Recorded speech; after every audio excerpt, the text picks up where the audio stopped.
the story time for how I became an author. And it's really cute, short and sweet. So I'll wrap it up. So I was out with 3 young ladies, and one of them was my producer because she optioned my script.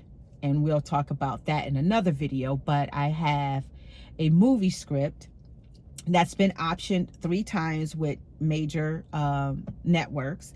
But now I own it, and and I made some really good money off of option deals, and I will make that a separate story.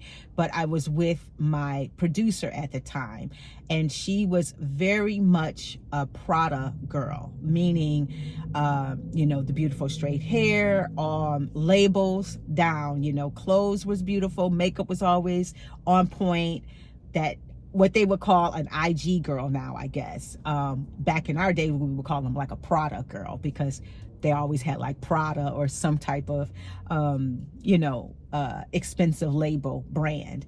And so we was with her friends. And so all 3 of them was just, gorgeous Prada girls. And I was like the natural earthy girl, as they would say.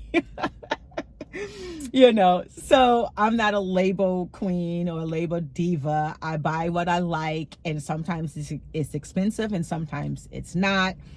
But that's another story we'll get into. So anyway, we were all out in New York City, and we were at a really nice restaurant, and it was time to order our drinks.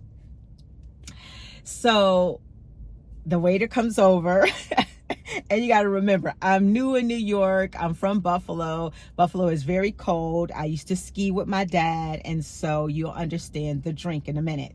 So the waiter comes over and asks all the ladies what they're having, and they were all like, Cosmopolitan, Cosmopolitan, Cosmopolitan. And I was like, Hennessy on the rocks.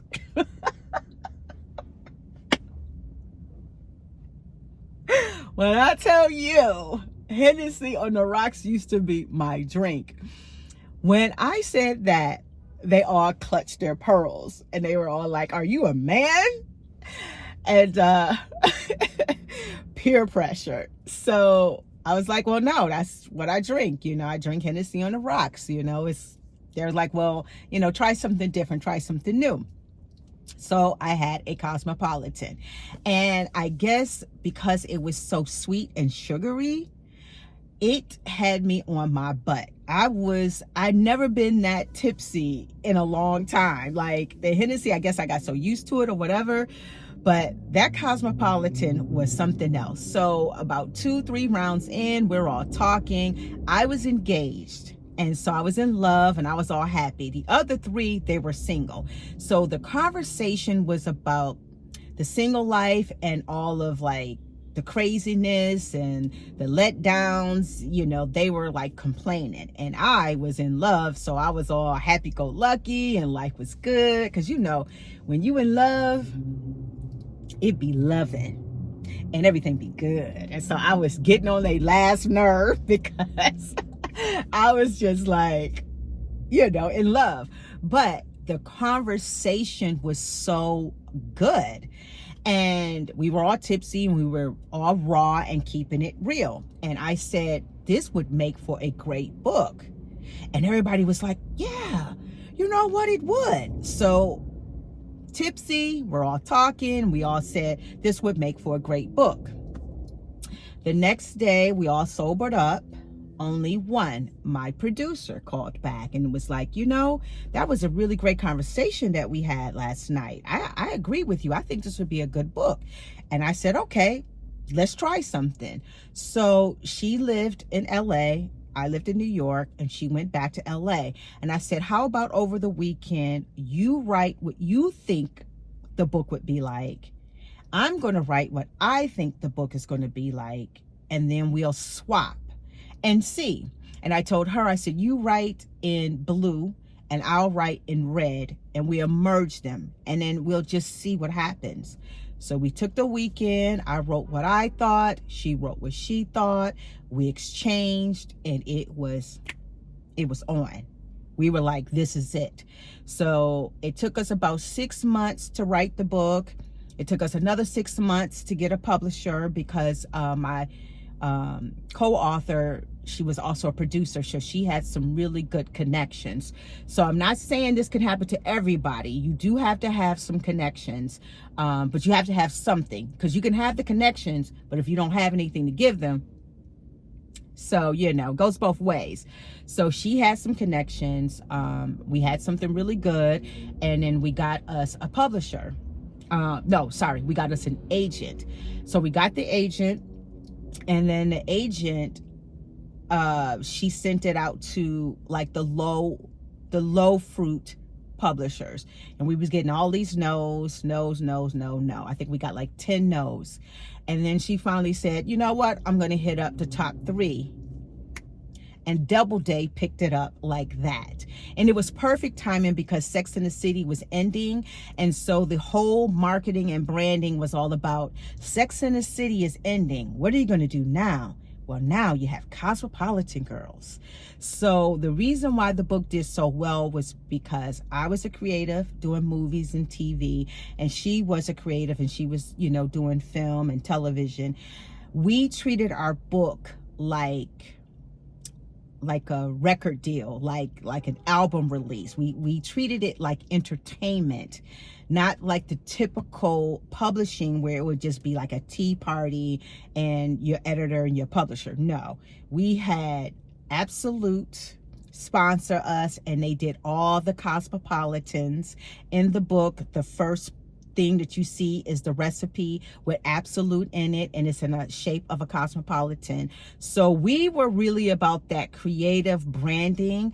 And Chick Lit, it was a Chick Lit book, and Chick Lit was really dominated only by one white female. So we were the first African-American Chick Lit authors.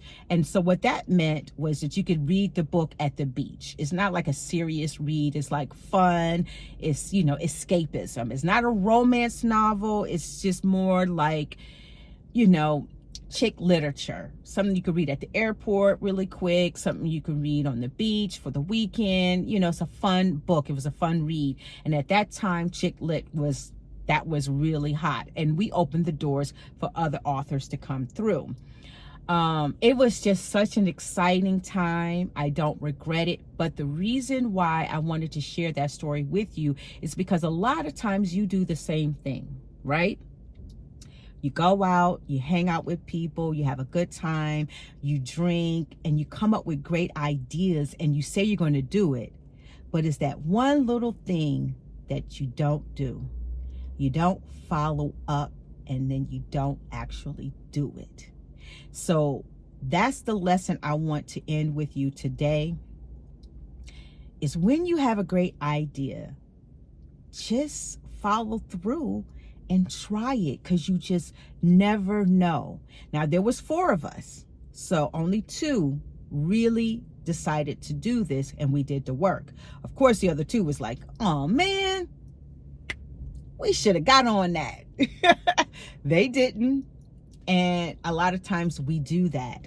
So I really hope that, you know, this story helped you to just see that you can have a good time. You can be out drinking, and sometimes you come up with a great idea.